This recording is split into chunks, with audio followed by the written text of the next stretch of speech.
ভাই, আমরা গ্রাম থেকে আইছি, আমগো এক প্লেট বিরিয়ানি দিবেন? আমগো কাছে যে টাকা ছিল সব গাড়ি ভাড়া দিয়ে শেষ হয়ে গেছে। এখন আমগো কাছে 50 টাকা আছে। আমগো যদি এক প্লেট বিরিয়ানি দিতেন। আছে তো এক প্লেট বিরিয়ানি, এখন তার মনে হয় কাস্টমার আসবে না। এক কাজ করি, ওদেরকে এক প্লেট বিরিয়ানি 50 টাকায় দিয়ে দিই।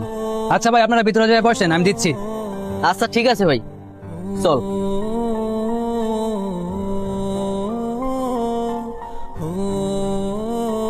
কি খবর মনির ভাই, কেমন আছেন? হ ভাই, ভালো আছি।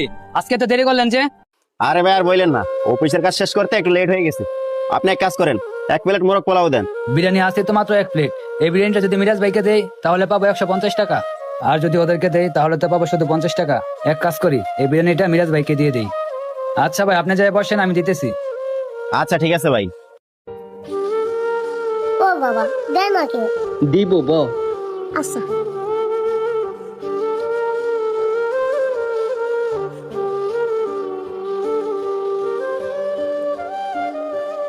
ভাই, এই যে নেন আপনার খাবার। ও ভাই, আমরা না আগে চাইলাম, আমগরে যে দিলেন না। ভাই বলছিলাম তো আপনাদেরকে দিব, কিন্তু মোরগ পোলাও আর ছিল না। উনি আমার রেগুলার কাস্টমার, তাই ওনাকেই দিছি। আর আপনারা এক কাজ করেন, আপনারা যদি মোরগ পোলাও খাইতে চান, পাশে একটা দোকান আছে, সেই দোকানে গিয়ে খেয়ে আসেন। ভাই, পাশের দোকানে গেছিলাম, কিন্তু ওনারা আমাকে 50 টাকার কোনো বিরিয়ানি দেয়নি। হ্যাঁ বেটা, তোর ভালো করে বলছি, তোর গায়ে লাগতেছে না?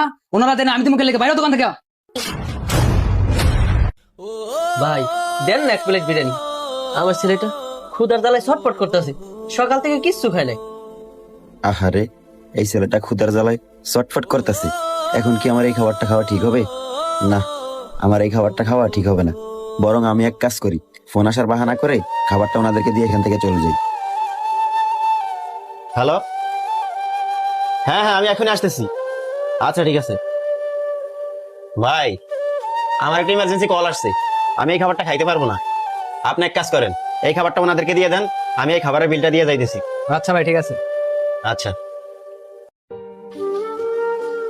হ্যালো, এবার গিল খাইয়া তাড়াতাড়ি বিদায় হ।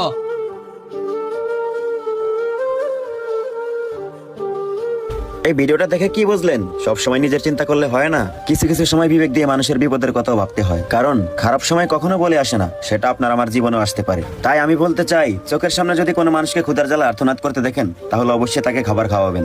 কারণ রিজিকের মালিক আল্লাহ। এমন হতে পারে আপনার মাধ্যমে তার রিজিকের ব্যবস্থা আল্লাহ করে রাখছে, আর আপনি তাকে খাবার খাওয়ানোর কারণে আল্লাহ তাআলা কোনো না কোনো মাধ্যমে আপনার রিজিকের ব্যবস্থাও করে দিতে পারে। ভিডিওটি ভালো লাগলে অবশ্যই লাইক কমেন্ট শেয়ার করে পেজটা ফলো দিয়ে আমাদের সাথে থাকবেন। ধন্যবাদ সবাইকে।